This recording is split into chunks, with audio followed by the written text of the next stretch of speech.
Hello students, welcome back. आज हम discuss करेंगे इनडायरेक्ट एक्सपेंसेस क्या होते हैं। तो बोल रहा है indirect expenses are cost that are not directly related to the production और purchase of goods but are essential for running the business. Means ऐसे एक्सपेंसेस मतलब ऐसी कॉस्ट जो डायरेक्टली आपके प्रोडक्शन से रिलेटेड नहीं होती है, प्रोडक्शन कह लो या परचेज से रिलेटेड नहीं होती है, बट वो बहुत एसेंशियल होती है, बहुत इंपॉर्टेंट होती है वो कॉस्ट आपके डे टू डे बिजनेस को रन करने के लिए। ठीक है, अब ऐसा क्या होता है, देखो हमने देखा था कि जो डायरेक्ट एक्सपेंसेस होते हैं वो तो क्या होते हैं, they are directly related to production और they are directly related to the purchase of goods. But कुछ ऐसे भी खर्चे होते हैं जो हमारे प्रोडक्शन से डायरेक्टली रिलेटेड नहीं होते हैं, डायरेक्टली परचेज ऑफ गुड्स से रिलेटेड नहीं होते हैं, बट हमारे बिजनेस को रन करने के लिए बहुत ज्यादा इंपॉर्टेंट होते हैं। तो ऐसी जो कॉस्ट होती है उसे हम क्या बोलते हैं, इनडायरेक्ट एक्सपेंसेस। नेक्स्ट पॉइंट क्या बोले, these expenses are recorded in the debit side of profit and loss account. क्योंकि देखो जो डायरेक्ट एक्सपेंसेस होते हैं उन्हें हम कहाँ रिकॉर्ड करते हैं, ट्रेडिंग अकाउंट के डेबिट साइड पे, और फिर हमारा क्या कैलकुलेट होकर आता है, ग्रॉस प्रॉफिट या ग्रॉस लॉस।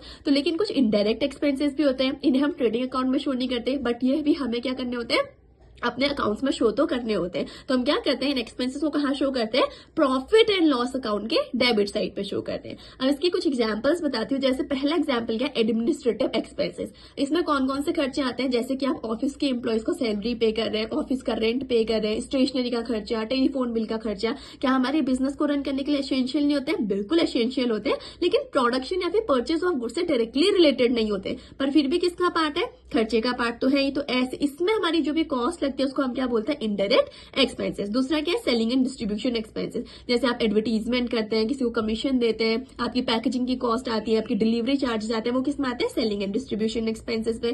थर्ड क्या है आपका, फाइनेंशियल एक्सपेंसेस। इसमें क्या आता है, जैसे कि लोन पे इंटरेस्ट देना, बैंक चार्जेस, डिस्काउंट अलाउड, ये सब कहाँ आता है, आपके फाइनेंशियल एक्सपेंसेस में। And the last one is your depreciation and amortisation. Depreciation and amortisation मतलब क्या होता है, जब आपके असेट की वैल्यू क्या होती है, रिड्यूस हो जाती है over a period of time, उसको हम क्या बोलते हैं, डेप्रिसिएशन और अमोर्टाइजेशन। तो ये जो भी खर्चे होते हैं, इनमें जो भी आपकी कॉस्ट आती है वो सारी कॉस्ट आपकी किसके अंदर आती है, इनडायरेक्ट एक्सपेंसेस के अंदर आती है, और उसे हम कहाँ रिकॉर्ड करते हैं, debit side of profit and loss account. Light